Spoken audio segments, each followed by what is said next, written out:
So class, our next topic is impact of local events on global environment. Last topic में हमने पढ़ा किस तरीके से जो लोकल इवेंट्स होते हैं वो किस तरीके से हमारे इन्वायरमेंट पे उनका असर होता है, और एक कंट्री में अगर कोई कोई प्रॉब्लम हो तो उसका इम्पैक्ट दूसरी कंट्रीज़ पे कैसे पड़ता है, वो हम लास्ट में हम पढ़ चुके हैं। सो अब आगे हम देखेंगे कि और भी कौन से इवेंट्स होते हैं जिनका हमारे इन्वायरमेंट पे असर पड़ता है directly. You have seen how an event in West Asia, a local event, can have an impact on the other places. There are many types of local events that can have a wider impact on our environment. For example, events in nature. Some local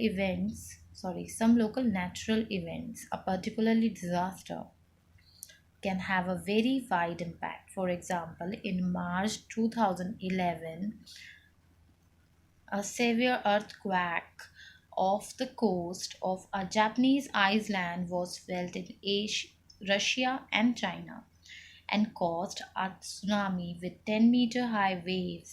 The earthquake and tsunami caused major damage in Japan. Many thousand were killed and many thousand more were injured and left homeless.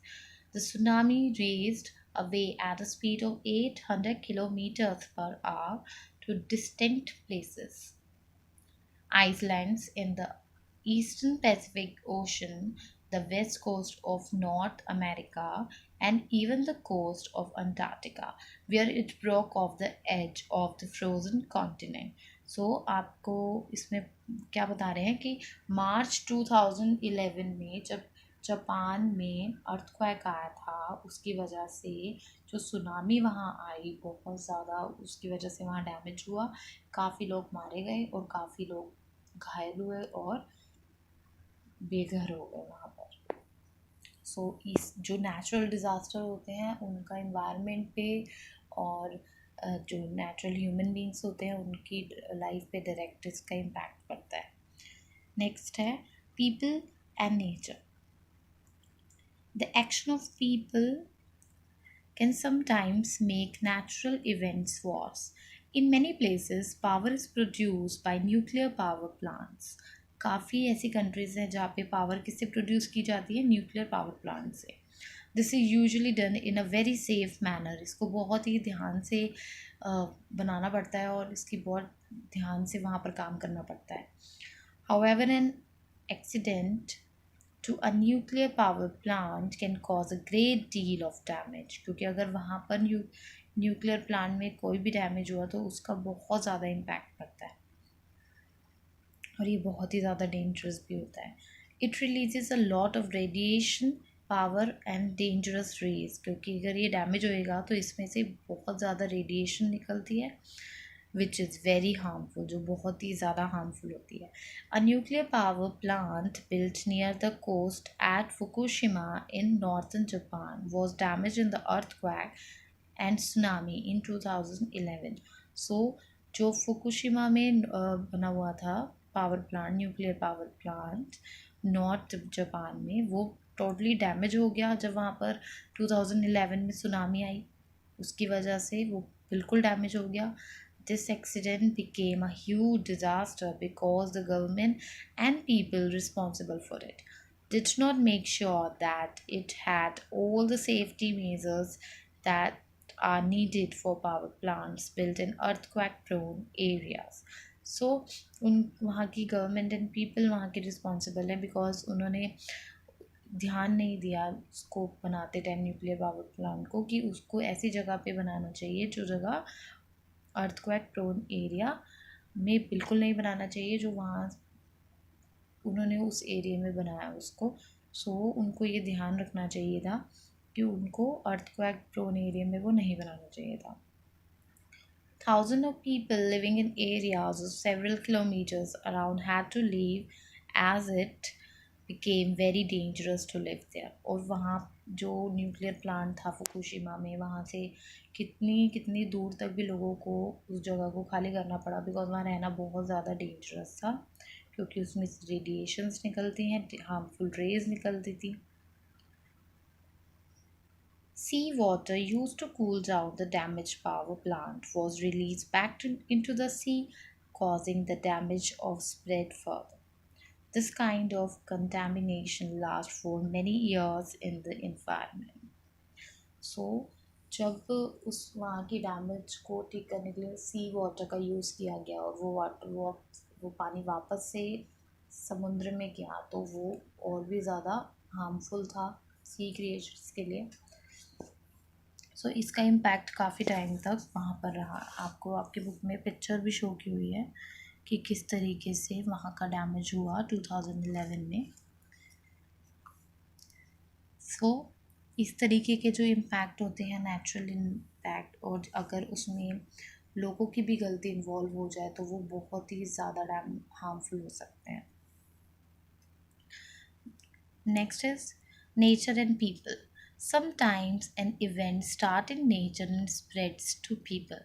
कुछ ऐसे भी events होते हैं जो naturally start होते हैं और वो लोगों तक फैल जाते हैं। For example, chikungunya, an illness that causes fever and pain, affecting monkeys and apis in Africa. So ये एक डिज़ीज़ थी चिकनगुनिया।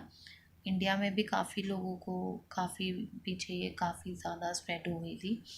सो इसमें क्या होता है, फीवर होता है और पेन होती है जॉइंट्स में main. It was first noticed in east Africa in the 1950s। So main सबसे पहले ये मंकीज़ में हुआ था, मंकी एंड एपिस में अफ्रीका में। देन इसको फर्स्ट नोटिस किया गया अफ्रीका में इन 1950s में। However, as people began to travel more and more throughout the world, this painful illness has spread to other parts of the world too. A local illness gradually had a global impact. और इस तरीके से जो ये illness थी, ये disease थी, ये जब लोगों में आ गई और कई लोगों ने वहाँ से ट्रैवल किया और दूसरे कंट्रीज़ में गए तो ये बीमारी उनके साथ वहाँ तक भी गई। आपके पास रिसेंटली एक एग्ज़ाम्पल ये भी है कि कोरोना किस तरीके से चाइना में स्टार्ट हुआ और धीरे धीरे करके पूरी ही वर्ल्ड में ये स्प्रेड हो गया। सो इसी तरीके से ये जो इवेंट्स होते हैं वो बहुत ज़्यादा इम्पैक्ट करते हैं हमारे इन्वायरमेंट को और हमारी लाइफ को।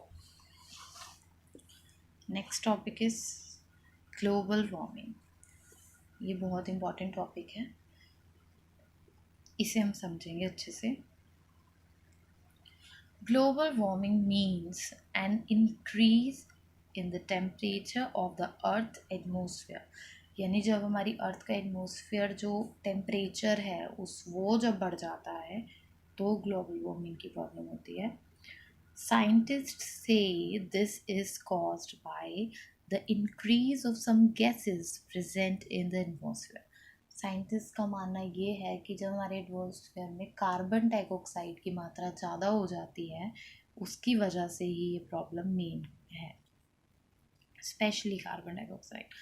A lot of energy that we use in produce by burning fossil fuels which puts pollutant like carbon dioxide into the atmosphere। सो आजकल जिस तरीके से फॉसिल फ्यूल्स का यूज़ हो रहा है बहुत ज़्यादा मात्रा में, उसकी वजह से निकलने वाली कार्बन डाइऑक्साइड जो हमारे एटमॉस्फेयर में मिल जाती है सो वो बहुत हार्मफुल है, क्योंकि उसकी वजह से हमारी अर्थ का टेम्परेचर जो है वो इंक्रीज़ हो रहा है। These do not allow the heat of the sun to escape from the atmosphere, thus making the earth hotter। So जब हमारी हवा में इसकी एक लेयर बन जाती है कार्बन डाइऑक्साइड की, सो वो क्या है, जो सन की हार्मफुल रेज होती है ना जो अर्थ की तरफ आती है उनको वो वापस नहीं जाने देती है, वो अर्थ पे ही रुक जाती है। दैट इज़ वाई अर्थ का जो टेम्परेचर है वो इंक्रीज़ होता रहता है। ठीक है, अभी आपको और अच्छे से एक्सप्लेन करती हूँ मैं आगे। It is similar to using a blanket which keep us warm because the heat of our bodies does not escape। इसमें बहुत अच्छा एग्जांपल दिया है, जब हम विंटर्स में ब्लैंकेट ओढ़ते हैं तो हमें ठंड नहीं लगती। क्यों? क्योंकि हमारी बॉडी में से निकलने वाली जो हीट होती है उसको ब्लैंकेट बाहर जाने से रोक लेता है। दैट इज़ वाई हमको बहुत वार्म फील होता है। उसी तरीके से सेम, अगर हमारी अर्थ में से जो हीट होएगी वो बाहर नहीं जाएगी, उसको जब वो एटमॉस्फेयर में वो जो लेयर कवर कर देगी उसको वो बाहर नहीं जाने देगी, तो उससे क्या होगा, हमारी अर्थ का टेम्परेचर हाई होता रहेगा.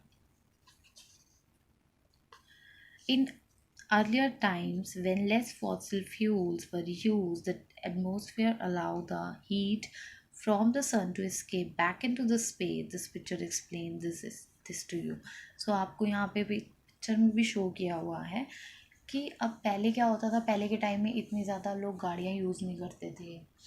उससे क्या होता था कि पोल्यूशन कम होता था, और जो भी हार्मफुल रेज आती थी सन की वो वापस से स्पेस में चली जाती थी, वापस से स्केप हो जाती थी. लेकिन अब ऐसा नहीं हो रहा है. जैसे कि आपको पिक्चर में दिखा रखा है यहाँ पर कि एटमॉस्फेयर में आप यहाँ पे देख रहे हैं, इसमें आपको पिक्चर में शो किया हुआ है कि जो सन, पहले क्या होता था, सन की हार्मफुल रेज आई वो वापस चली गई, येलो एरो से आपको इसमें शो किया हुआ है. लेकिन अब क्या होता है कि वो जो हीट है यहाँ पे रेड एरोज में आपको दिखा रखा है, वो ऊपर नहीं जा पाती है, वो बाहर नहीं निकल पाती है. दैट इज़ वाई हमारी अर्थ का टेम्परेचर बढ़ता रहता है. They the dotted yellow arrows shows how heat normally escape from the atmosphere. यहाँ पर the red arrow shows that with global warming, the Earth's heat cannot escape from the atmosphere. इसमें आपको दिखा रखा है कि ये यहाँ पर इस तरीके से जो यहाँ पे लेयर शो की हुई है जो एटमॉस्फेयर में बन जाती है, सो वो क्या करती है, अर्थ की जो हीट होती है उसको बाहर नहीं जाने देती है, वो अर्थ के एटमॉस्फेयर में ही घूमती रहती है, वो बाहर नहीं जाएगी.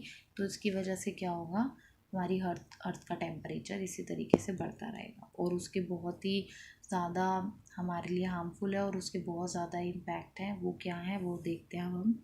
सम problem cause by the global warming. क्या क्या प्रॉब्लम्स आती है इससे. Polar ice caps are melting, thus increasing the level of sea water. Low-lying coastal areas in Iceland could disappear under sea water. Glaciers or rivers of ice are also melting in many places. अब अर्थ का temperature अगर ज़्यादा रहेगा, ज़्यादा गर्मी रहेगी, तो उससे क्या होगा, बर्फ़ जितनी भी है वो पिघलती रहेगी. बर्फ़ पिघलने से क्या होगा, जो सी लेवल है, वाटर है उसमें वो इंक्रीज़ होएगा. तो जितने भी कोस्टल एरियाज़ होते हैं, जो समुद्र के किनारे होते हैं, और जो आइसलैंड्स होते हैं जो समुद्र के अंदर होते हैं, वो तो टोटली डिसअपेयर हो जाएंगे अगर पानी का लेवल इतना ज़्यादा ही बढ़ता रहा तो. Weather in many parts of the world is changing. काफ़ी सबसे ज़्यादा इसका इम्पैक्ट वेदर पे भी पड़ता है, वेदर भी बहुत इफेक्ट होता है इससे. Instead of the usual patterns, the world is seeing extreme weather conditions. अब पहले से जो वेदर कंडीशंस हैं वो उनमें बहुत ज़्यादा चेंज आया है. क्यों आया है, बिकॉज ऑफ ग्लोबल वार्मिंग, क्योंकि अब ज़्यादा गर्मी रहने लग गई है. In many places summer is hotter, winter is much colder with heavy snow storms. There is drought instead of the rain, और when it rains the rain is heavy causing terrible floods. तो एक तरीके से balance जो है वो बिगड़ गया है. जब गर्मियाँ है तो बहुत ज़्यादा गर्मी पड़ती है, ठंड में बहुत ज़्यादा ठंड पड़ती है, और जब कहीं बारिश नहीं होती तो बिल्कुल ही सूखा पड़ जाता है, और जहाँ बारिश होती है वहाँ इतनी ज़्यादा होती है कि वहाँ फ्लड्स आ जाते हैं. सो अनबैलेंस जो हमारे नेचर में क्रिएट हो गया है इसकी वजह से, वो साफ साफ पता लगता है, और उसका इम्पैक्ट हर किसी की लाइफ के ऊपर है. Plants, animals and people are threaten by these changes. So ये प्लांट्स, एनिमल्स एंड पीपल को सीधे सीधे ही इफ़ेक्ट करता है हर किसी की लाइफ में. Next, people can take action to improve the health of the planet. For example, अब इसमें हम किस तरीके से इसको इम्प्रूव कर सकते हैं वो पॉइंट्स हम देखते हैं. More clean energy need to be produced using solar panels and windmills that do not pollute the environment. So अगर हमें एनर्जी प्रोड्यूस करनी है तो हम नेचुरल रिसोर्सेज यूज़ करें, सोलर पैनल यूज़ करें या विंड मिल्स का यूज़ करें जो नेचुरल है, उनका कोई हार्मफुल इफ़ेक्ट नहीं है, कोई पोल्यूशन नहीं होता उनसे. The technologies to do this are still quite expensive, so only a small amount of the energy that the world needs is being produced by these methods. ये जो टेक्नोलॉजीज़ है ये महंगी हैं। सो इन मेथड से हम क्या कर सकते हैं, भले ही कम एनर्जी इनसे प्रोड्यूस होएगी, लेकिन अगर हम अपनी रिक्वायरमेंट्स को थोड़ा लिमिटेड कर लें, अगर कम कर लें, तो हम अपनी जो ये ग्लोबल वार्मिंग की प्रॉब्लम है उसको सॉल्व कर सकते हैं। लेकिन आजकल हर कोई ज़्यादातर गाड़ी यूज़ करता है नियर बाई प्लेसेस पे जाने के लिए, हर किसी को अपनी कन्वेंस चाहिए। सो जितने ज़्यादा फॉसिल फ्यूल्स यूज़ होंगे वो डायरेक्टली हमारे इन्वायरमेंट को हार्म करते रहेंगे। Nuclear power plants also produce clean energy, and many countries, including India, have them. Nuclear power plants भी एनर्जी प्रोड्यूस करते हैं और इनका कोई हार्मफुल इफ़ेक्ट नहीं होता है। However, these can be extremely dangerous in case they are damaged. लेकिन अगर ये डैमेज हो जाए जैसे कि फुकुशिमा में हुआ, तो ये बहुत ज़्यादा हार्मफुल हो सकते हैं। A lot of care is needed at all time to prevent any accident. So इनकी टेक केयर बहुत ज़रूरी है। इनको बहुत ही जहाँ पर ये प्लांट्स बनाए जाते हैं वहाँ पे बहुत ही ध्यान रखना पड़ता है, क्योंकि अगर ये डैमेज हो जाए तो बहुत बड़ा एक्सीडेंट हो सकता है।